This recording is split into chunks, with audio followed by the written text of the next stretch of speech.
So, mandatory videography at the police stations. Is this something that can set up more fair and independent prosecution systems in our country?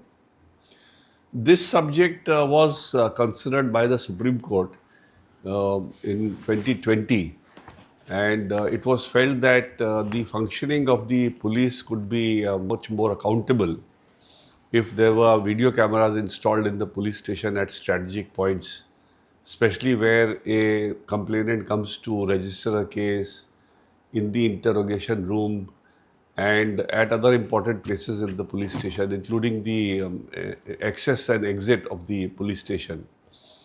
Now, unfortunately, this judgment has not been implemented, with the result that Supreme Court today is monitoring the installation of cameras in police station, and on a weekly or a fortnightly basis, Supreme Court is taking reports from every state as to what has been done in these cases. Now, what has happened recently, and that too in Noida, is something which is really disturbing. A lady lawyer went to the police station to say that why an FIR is not being registered in respect of a complaint of her client. And she was definitely a little aggressive. She was also videographing the police while saying that there is a cognizable offence. My client has been beaten black and blue. He was bleeding by the other side, by the accused, and why are you not registering a complaint?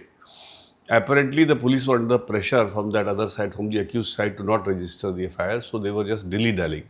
And this started at around 11 p.m. at night when the lady lawyer went to the police station. Apparently, when at some stage the police station or the police people realized that they cannot tolerate this behavior of this lady lawyer, because she's very aggressive and she's insisting on the registration of an FIR, which of course is a right, which is the right of every person. Because in terms of Lalita Kumari, the moment a cognizable offence is committed, it has to be written down in the form of an FIR and investigated. So what the police people did was they shut off these cameras, confined the lady lawyer, and she says that they molested her whole night in the police station because of this aggressive behavior, somehow to teach her a lesson. Now, if this can happen to a lady lawyer, that too around Delhi, I completely shudder to think of what would be the plight of a ordinary litigant in this country or ordinary complainant in this country.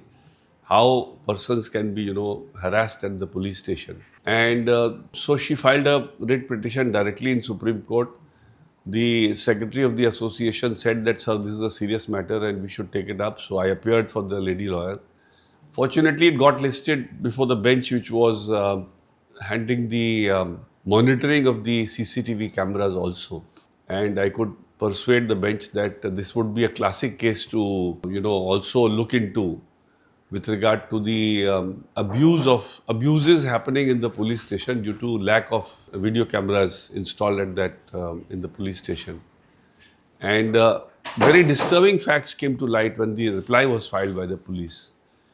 When the reply was filed, they gave the cameras which were working, which were not working. So most of the important places where a complainant comes inside the police station were not working, cameras were not working.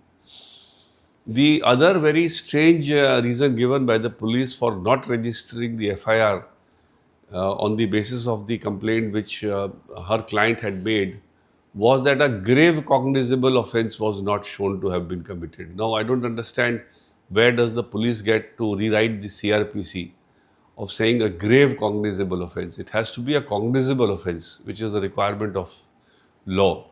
And actually, they have not registered the FIR, so which is clear in their affidavit also. And then they go on to say that we had to apprehend her because she was committing breach of peace. Now, that power of apprehending somebody for committing breach of peace is clearly with the magistrate. So, really speaking, they have no answer to why they apprehended a lady lawyer, kept her in custody till whole of night, and released her at 2 o'clock in the afternoon the very next day after molesting her. So it's an eye opener actually of what happens in police stations.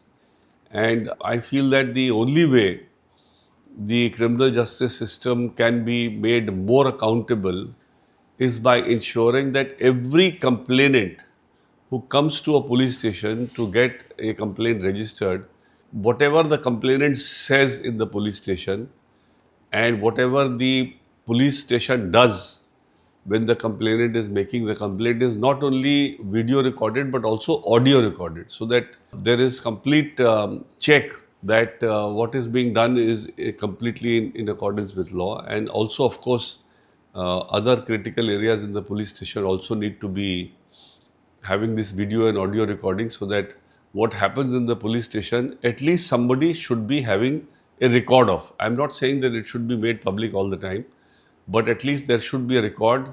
There should be a requirement to maintain that record for some time.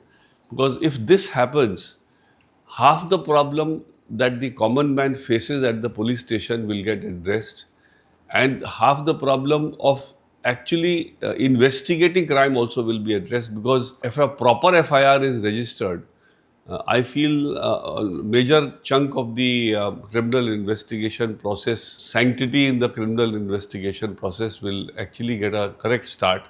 And if it gets a correct start, then the likelihood of it going to the right direction also will be much higher. So I think this is a very, very important case which has happened recently, and because I am the president of the bar, and I felt that these are instances where, if president of the Supreme Court bar, if I can bring out as plight of the lawyers, especially lady lawyers facing in this country, then definitely things can move towards the direction of improvement, and accountability can come in the system. So I think it's a very, very important case which has happened recently, that too around Delhi, which Supreme Court fortunately has decided to examine and look into, and call for the affidavits and see that what the police are doing are properly, sort of monitored, and the police are made to explain if they behave deviant.